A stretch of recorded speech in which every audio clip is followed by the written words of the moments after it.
So first of all, as an introduction, I'm a partner in the Stockholm office, part of the Nordic management team running Boston and Consulting Group in the Nordics. I've been a management consultant over the last 20 years, and my day job is typically to serve large corporations on their strategies or improvement initiatives, transformation programs, etc., etc. But as Pauli mentioned, we had a discussion in the Stockholm and the Nordic team around pro bono investments for 2013, and all of our staff were raising their arms very, very highly with regards to making an effort to invest more in the Baltic Sea. So here we are. Background to this report, I think Pauli covered that pretty much, and what came out here in August was a report. I'm having it here. I think we have a couple of copies coming in any second, so you can all pick up one each. The main topic is Turning Adversity into Opportunity, a business plan for the Baltic Sea. So we really try to take an approach of working ourselves out of all of these problems with a positive twist. So what I will do over the next 9 or 10 minutes is to give you an executive summary of this report with 10 or so PowerPoint pages. So let me do that. There are 4 key conclusions in the report. I'll walk you through one by one with some facts behind it. Conclusion number 1, as you know, the Baltic Sea is in a critical state due to 3 reasons: eutrophication, hazardous substances, and overfishing. But what we would like to emphasize is that we are very well positioned globally in terms of innovation, financial strength. So consensus on challenges. I think this is not the forum you need to go into any details on this topic. We have issues around eutrophication. The seabed is problematic. Substances are performing with quite negative implications, and if we give one example around what's happening with hormones and the pharmaceutical industries, there are even a second wave of less researched problem areas with regards to substances that is alarming.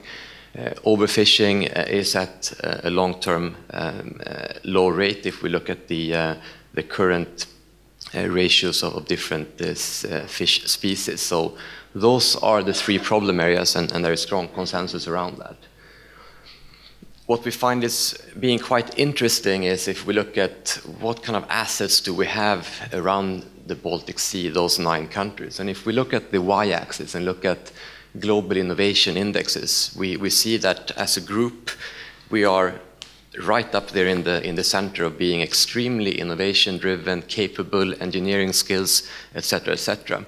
If we combine that on the x-axis with GDP per capita or financial strength in the region, same thing holds true. We are among the wealthiest part of the world.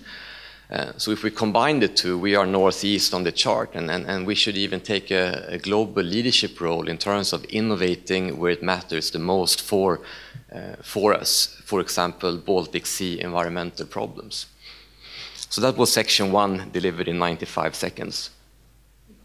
If we jump to section 2 in the report, the main conclusion there is the region's outlook is uncertain, but by changing the trajectory of the development of the Baltic Sea, we see that 550,000 jobs can be created, and also this translates into a GDP delta of more than 30 billion euros in annual GDP by 2030. So it's not only an environmental issue, it's actually a hardcore jobs growth and economic development growth question, whether or not the Baltic Sea is healthy versus being on a continued negative trajectory, being in a very, very poor state. So let's look at some numbers behind that as well.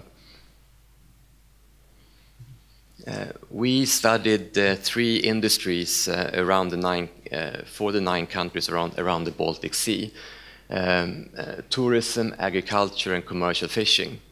And all the details are in the report. But long story short, if we take the WWF scenarios around if the Baltic Sea is healthy compared to shipwrecked, we made some assumptions around what happens, for example, with the tourism sector between now and 2030.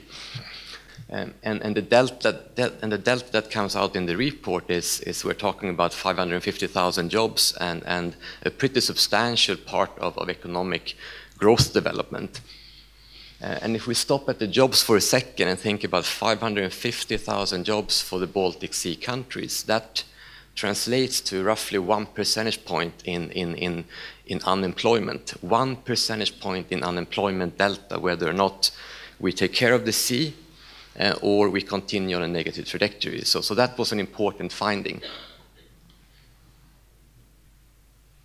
The third conclusion in the third section or in the report is that change, in our view, requires an integrated approach and shared vision, and we are putting strong emphasis around blue and green business models that needs to arise in turning adversity into opportunity. So let's talk about that for a few seconds.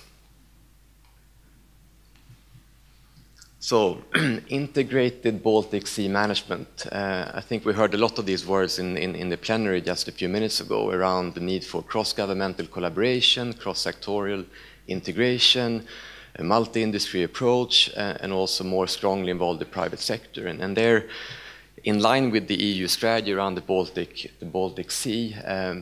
We put a little bit of a twist to that in our words, where we are emphasizing the need to have an aspirational vision for the Baltic Sea, and we want to frame it around something positive, turning adversity into opportunity. With having a Baltic Sea with a healthy and robust ecosystem. B, industries should be both competitive as well as sustainable. And then we want to push ourselves a little bit further on the third dimension, where we talk about globally and commercially relevant regional solutions. What we do here around innovation can and could be exported to the other parts of the world, because all of these issues around eutrophication, overfishing, hazardous substances are also global issues. If we can crack the code with being so good on innovation and being pretty strong financially, this is an export potential solution for us as a region. So that's our little add-on to the strategy articulation that was discussed just a few minutes ago.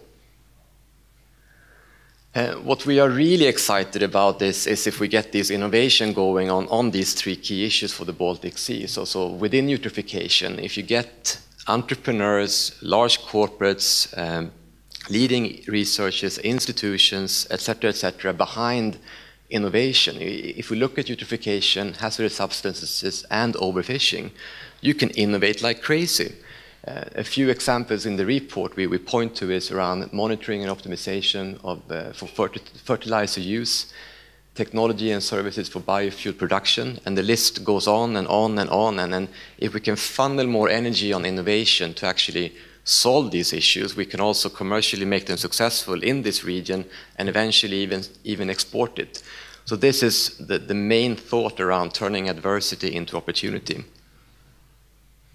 And then the question is, why can't we do it? Has anyone else done this elsewhere in the world? And I just want to point to one country, Singapore, who 2006, they launched their water strategy for Singapore. And that was a business plan for creating a blue technology hub in Singapore. And in summary, they did 6 things in their approach 2006. They wanted to coordinate research efforts within blue technologies. They were linking local R&D to international, the best international institutions. They offered test bedding opportunities. They were adopting new technologies very, very early. And they supported marketing of new technologies, and they were actively grooming talent. And if we look now a few years later, after they launched this 2006, we see quite some success in Singapore. They have doubled the water sector companies to more than 100. They have sold more than 100 international water projects valued almost 5 billion euros. They are creating jobs. They had a target of 11,000 by 2015. They are on track to deliver or exceed that. And they have also attracted the best companies around the world to open up R&D centers in Singapore, for example, GE and Siemens. So it can be done, and others have been quite successful by taking such an approach. That was chapter 3. Chapter 4 in the report talks about 5 core recommendations to move forward around the Baltic region to implement these type of strategies in a successful way.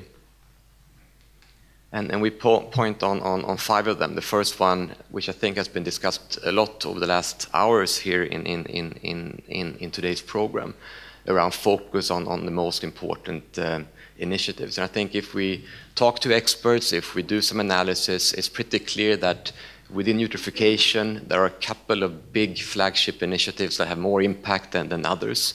And we just would like to encourage more channeling and focus on the most important initiatives to crack those. The second topic is around increased accountability.